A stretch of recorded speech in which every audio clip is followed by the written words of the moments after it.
Today is it's not hyperbole to suggest a very solemn moment. Today, the Supreme Court of the United States expressly took away a constitutional right from the American people that it had already recognized. They didn't limit it, they simply took it away. That's never been done to a right so important to so many Americans, but they did it. It's a sad day for the court and for the country. 50 years ago, Roe v. Wade was decided and has been the law of the land since then. This landmark case protected women's right to choose, her right to make intensely personal decisions with her doctor, free from the interference of politics. It reaffirmed basic principles of equality, that women have the power to control their own destiny, and it reinforced a fundamental right of privacy, a right of each of us to choose how to live our lives. Now, with Roe gone, let's be very clear. The health and life of women in this nation are now at risk. As chairman and ranking member of the Senate Judiciary Committee, as vice president and now as president of the United States, I've studied this case carefully. I've overseen more Supreme Court confirmations than anyone today, where this case was always discussed. I believe Roe v. Wade was the correct decision as a matter of constitutional law and application of the fundamental right to privacy and liberty in matters of family and personal autonomy. It was a decision on a complex matter that drew a careful balance between a woman's right to choose earlier in her pregnancy and the state's ability to regulate later in her pregnancy. A decision with broad national consensus that most Americans of faith and backgrounds found acceptable, that had been the law of the land for most of the lifetime of Americans today. And it was a constitutional principle upheld by justices appointed by Democrat and Republican presidents alike. Roe v. Wade was a 7-2 decision, written by a justice appointed by a Republican president, Richard Nixon. In the 5 decades that followed Roe v. Wade, justices appointed by Republican presidents from Eisenhower, Nixon, and Reagan, George W. Bush, were among the justices who voted to uphold the principles set forth in Roe v. Wade. It was 3 justices named by one president, Donald Trump, who were the core of today's decision to upend the scales of justice and eliminate a fundamental right for women in this country. Make no mistake, this decision is a culmination of a deliberate effort over decades to upset the balance of our law. It's a realization of an extreme ideology and a tragic error by the Supreme Court, in my view. The court has done what it has never done before, expressly take away a constitutional right that is so fundamental to so many Americans that had already been recognized. The court's decision to do so will have real and immediate consequences. State laws banning abortion are automatically taking effect today, jeopardizing the health of millions of women, some without exceptions. So extreme that women could be punished for protecting their health. So extreme that women and girls were forced to bear their rapist's child, with the child a consequence. It just stuns me. So extreme that doctors will be criminalized for fulfilling their duty to care. Imagine having a young woman have to carry the child of incest as a consequence of incest. No option. Too often the case. The poor women are going to be hit the hardest. It's cruel. In fact, the court laid out state laws criminalizing abortion that go back to the 1800s as rationale. The court literally taking America back 150 years. This is a sad day for the country, in my view. but it doesn't mean the fight's over. Let me be very clear and unambiguous. The only way we can secure a woman's right to choose, the balance that existed, is for Congress to restore the protections of Roe v. Wade as federal law. No executive action from the President can do that. And if Congress, as it appears, lacks the votes to do that now, voters need to make their voices heard. This fall, we must elect more senators and representatives who will codify women's right to choose into federal law once again.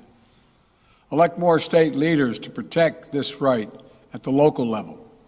We need to restore the protections of Roe as law of the land. We need to elect officials who will do that.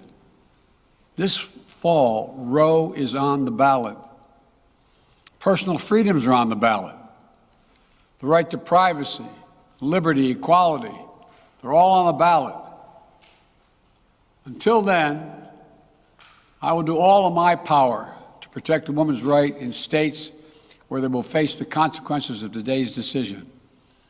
While the court's decision cast a dark shadow over a large swath of the land, many states in this country still recognize a woman's right to choose. So, if a woman lives in a state that restricts abortion, the Supreme Court's decision does not prevent her from traveling from her home state to the state that allows it. It does not prevent a doctor in that state from treating her. As the Attorney General has made clear, women must remain free to travel safely to another state to seek care they need. My administration will defend that bedrock right. If any state or local official, high or low, tries to interfere with a woman's exercising her basic right to travel, I will do everything in my power to fight that deeply un-American attack. My administration will also protect a woman's access to medications that are approved by the Food and Drug Administration, the FDA, like contraception, which is essential for preventative health care, mifepristone, which the FDA approved 20 years ago to safely end early pregnancies and is commonly used to treat miscarriages. Some states are saying that they'll try to ban or severely restrict access to these medications. But extremist governors and state legislators are looking to block the mail or search a person's medicine cabinet or control a woman's actions by tracking data on her apps she uses are wrong and extreme and out of touch with the majority of Americans. The American Medical Association, the American College of Obstetricians and Gynecologists, wrote to me and Vice President Harris stressing that these laws are not based on evidence and asking us to act to protect access to care. They say by limiting access to these medicines, maternal mortality will climb in America. That's what they say. Today, I'm directing the Department of Health and Human Services to take steps to ensure these critical medications are available to the fullest extent possible. And the politicians cannot interfere in the decisions that should be made between a woman and her doctor. And my administration will remain vigilant as the implications of this decision play out. I've warned about how this decision risks the broader right to privacy for everyone. That's because Roe recognized the fundamental right to privacy that has served as a basis for so many more rights that we've come to take for granted, that are ingrained in the fabric of this country. The right to make the best decisions for your health. The right to use birth control, a married couple in the privacy of their bedroom, for God's sake. The right to marry the person you love. Now, Justice Thomas said as much today. He explicitly called to reconsider the right of marriage equality, the right of couples to make their choices on contraception. This is the extreme and dangerous path the court is now taking us on. Let me close with 2 points.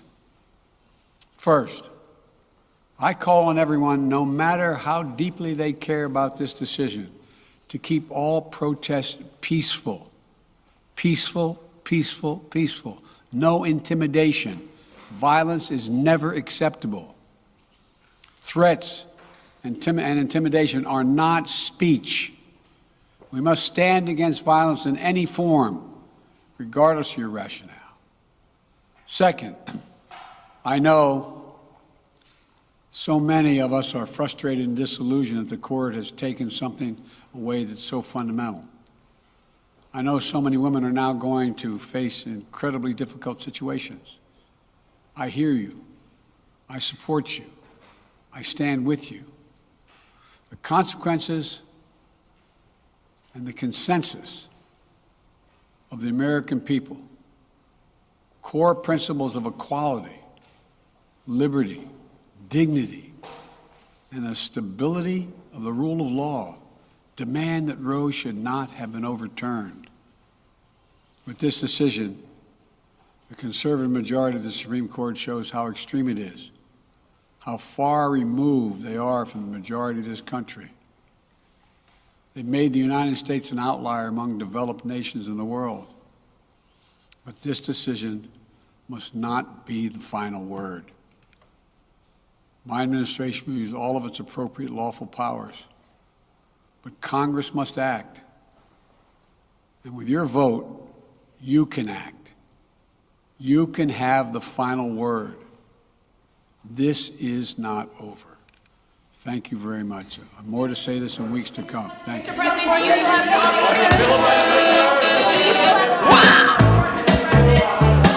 Come on. I said, baby, I know you're on a roll. Sweet honey, let's take it real slow.